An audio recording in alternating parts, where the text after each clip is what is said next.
Bismillahirrohmanirrohim. Assalamualaikum warahmatullahi wabarakatuh. Perkenalkan, kami dari kelompok 2 yang beranggotakan 5 orang. Saya Megawati Rustan sebagai pemateri pertama, Bese Wirda Anggraini Batari sebagai pemateri kedua, Alda Febi Rahayu Suldar sebagai pemateri ketiga, Siti Anissa sebagai anggota, Winalda Damayanti sebagai anggota. Dengan ini, kami akan memaparkan materi yang berjudul Fungsi Sastra Anak berdasarkan unsur ekstrinsik dan intrinsik. Menurut Kamus Besar Bahasa Indonesia, anak diartikan sebagai manusia yang masih kecil, sedangkan sastra diartikan sebagai kata-kata atau gaya bahasa. Menurut Puryanto tahun 2008 nomor 2, sastra anak merupakan pembayangan atau pelukisan kehidupan anak yang imajinatif ke dalam bentuk struktur bahasa anak. Sastra anak diyakini memiliki kontribusi yang besar bagi perkembangan kepribadian anak dalam proses menuju kedewasaan, sebagai manusia yang memiliki jati diri yang jelas. Kepribadian atau jati diri anak dibentuk dan terbentuk oleh lingkungan, baik secara sadar maupun tidak sadar. Ia mulai dari kebiasaan, contoh dan lain-lain dari orang yang dia lihat, misalnya orang terdekat anak, saudara, orang tua, ataupun keluarga. Pendidikan yang secara sadar dan tercerna dilakukan di lembaga sekolah, sampai adat istiadat, konvensi, dan nilai-nilai yang berlaku di masyarakat. Di antara hal-hal tersebut, salah satu yang termasuk di dalamnya adalah sastra.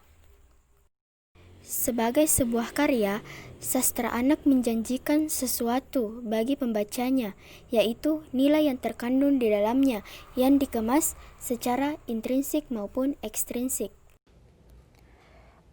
Pengalaman bersastra akan diperoleh anak manfaat yang dikandung sebuah karya sastra lewat unsur interaksi di dalamnya, yakni yang pertama, memberikan kesenangan, kegembiraan, dan kenikmatan bagi anak-anak. Kedua, mengembangkan imajinasi anak dan membantu mereka mempertimbangkan dan memikirkan alam, kehidupan, pengalaman, atau gagasan dengan berbagai cara. Ketiga, memberikan pengalaman baru yang seolah dirasakan dan dialaminya sendiri. Keempat, mengembangkan wawasan kehidupan anak menjadi perilaku kemanusiaan.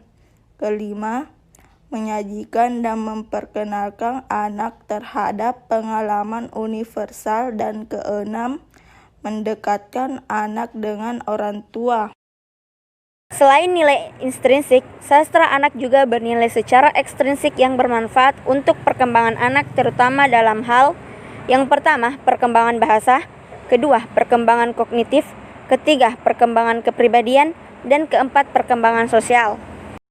Sastra yang terwujud untuk anak-anak selain ditunjukkan untuk mengembangkan imajinasi, fantasi, dan daya kognisi yang akan mengarahkan anak pada pemunculan daya kreativitas, juga bertujuan mengarahkan anak pada pemahaman yang baik tentang alam dan lingkungan serta pengenalan pada perasaan dan pikiran tentang diri sendiri maupun orang lain.